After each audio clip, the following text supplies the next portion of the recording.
Let us pray in the name of the Father, and of the Son, and of the Holy Spirit. Amen.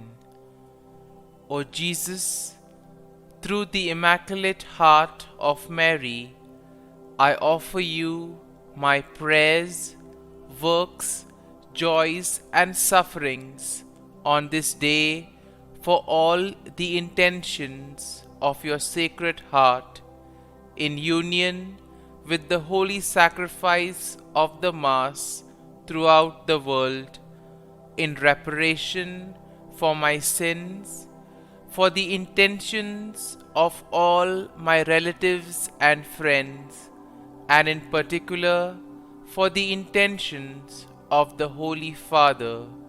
Amen. Here are the intentions of the Holy Father for the month of November. For the Pope, we pray for the Holy Father as he fulfills his mission. May he continue to accompany the flock entrusted to him with the help of the Holy Spirit. Our Father, who art in heaven, hallowed be thy name. Thy kingdom come, thy will be done, on earth as it is in heaven. Give us this day our daily bread, and forgive us our trespasses, as we forgive those who trespass against us. And lead us not into temptation, but deliver us from evil. Amen. Hail Mary, full of grace, the Lord is with you. Blessed are you amongst women, and blessed is the fruit of thy womb, Jesus.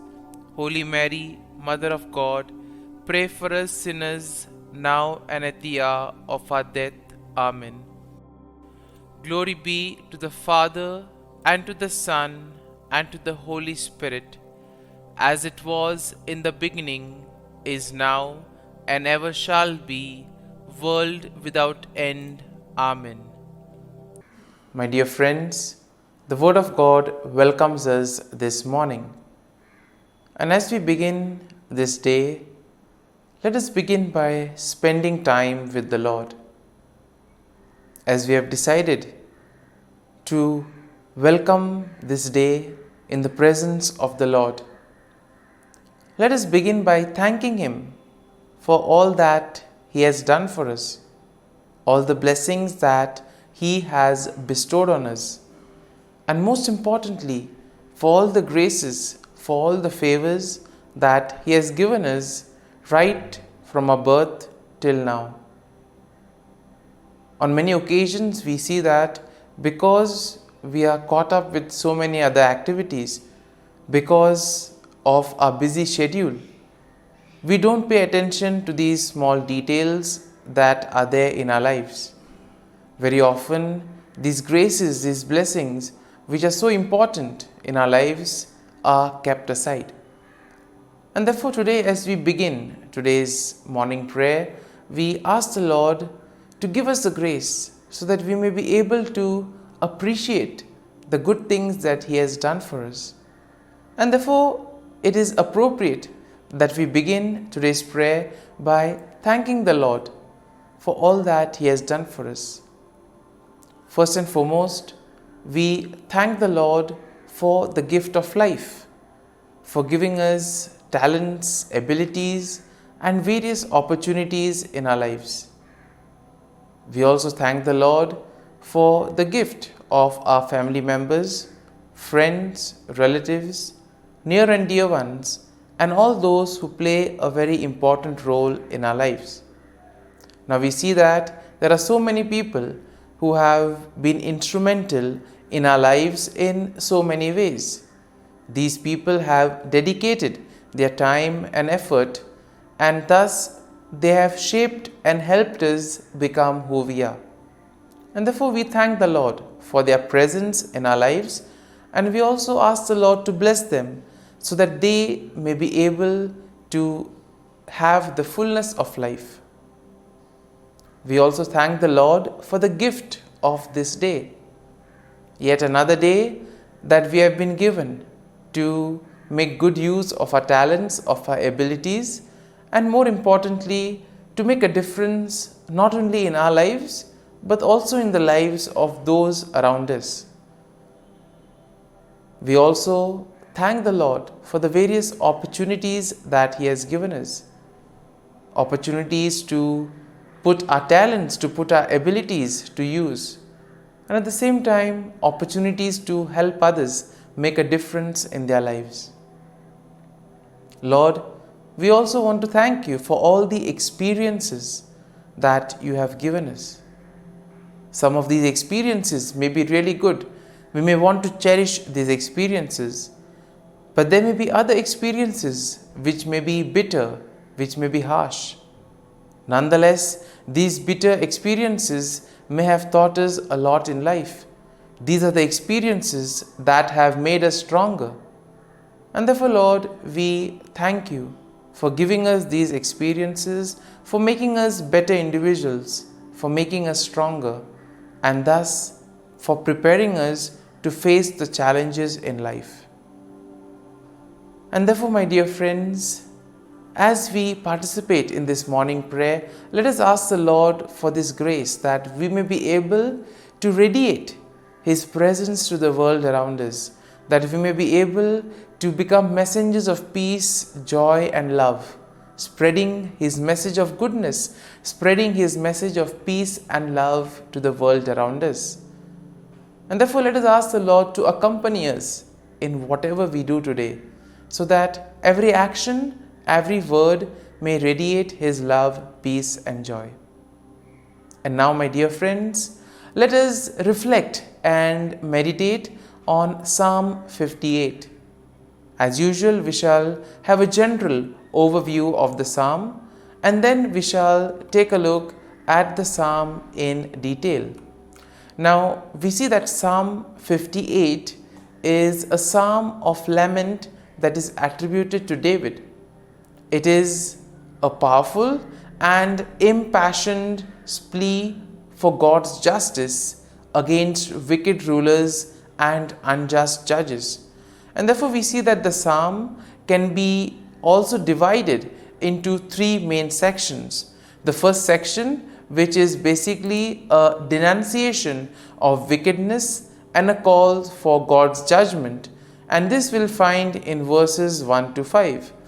Then the second part of the psalm is a depiction of the fate of the wicked, which we will find in verses 6 to 9. And finally, we also see a declaration of trust in God's justice and praise for His name. And this theme is found in verses 10 to 11. And therefore, we see that overall, when we look at the psalm, we can see that Psalm 58 is a passionate plea for God's justice against wicked rulers and unjust judges. Even in today's world, we do find ourselves in situations where we may either be victims of injustice or we may also see injustice happening around us. And therefore, this psalm could be quite a reminder for us of how to proceed. The psalm can also be a consoling psalm, telling us that the Lord will take care if we place our faith and trust in Him. Now, we see that the psalm also condemns the deceitful practices of the wicked people, and it also calls for God's swift judgment upon them.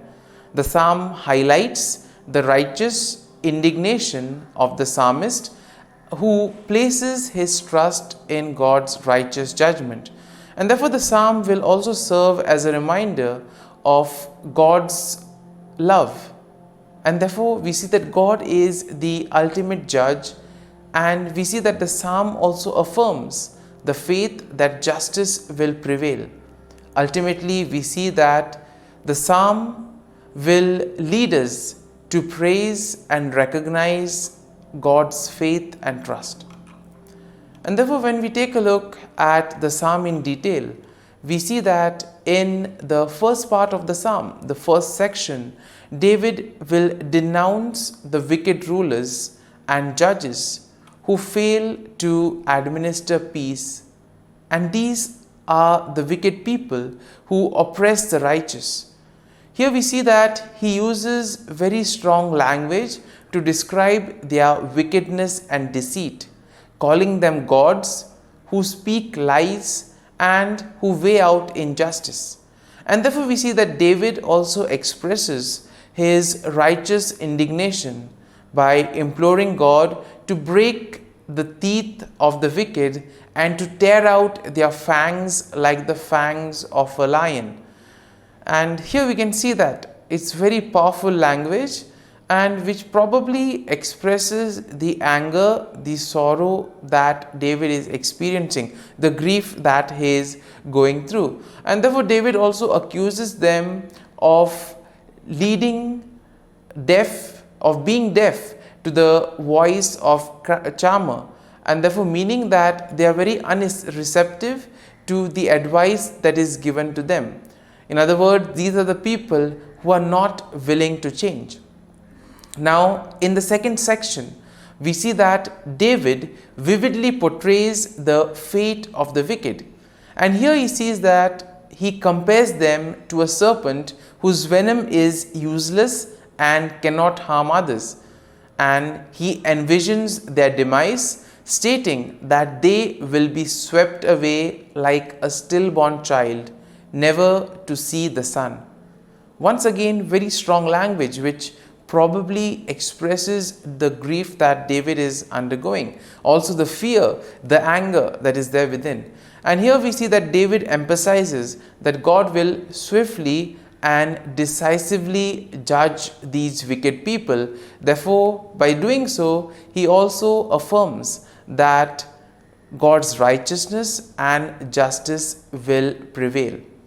And then in the final section of the psalm, we see that David declares his trust in God's justice, and David also praises the name of the Lord.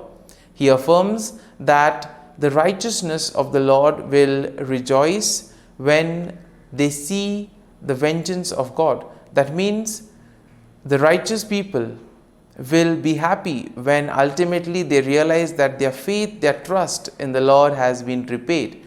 And therefore, when they look at the vengeance that the Lord takes on the wicked, they will know that justice has been served. And here we see that David expresses confidence that people will acknowledge and fear God, and thus they will be able to recognize his authority and righteousness.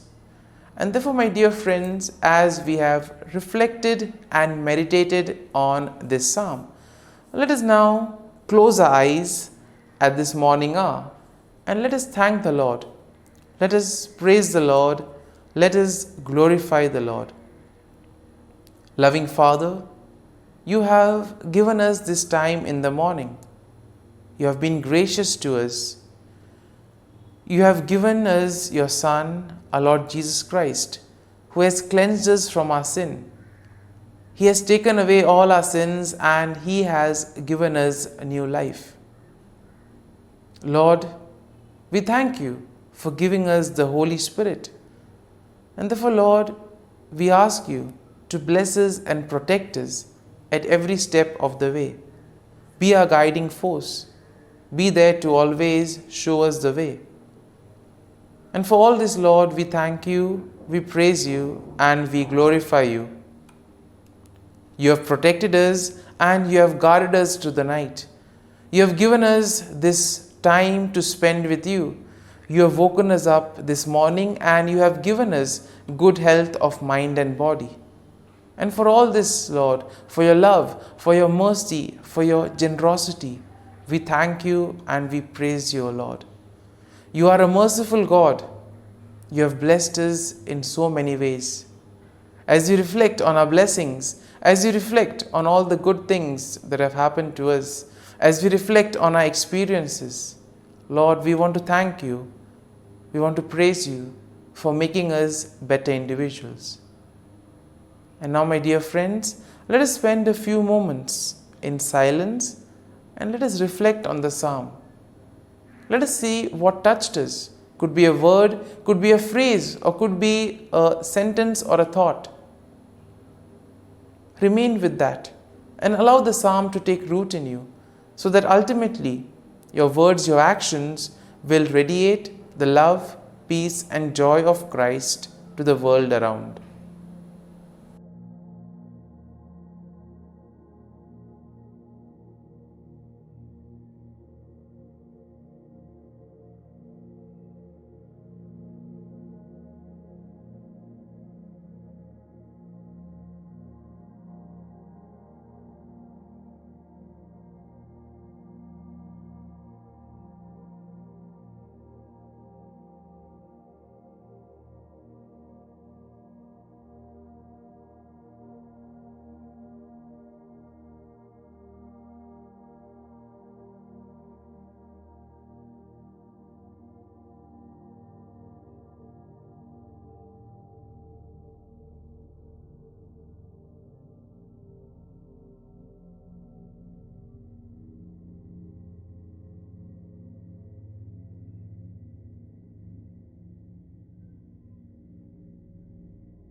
Pray to Saint Michael the Archangel for protection.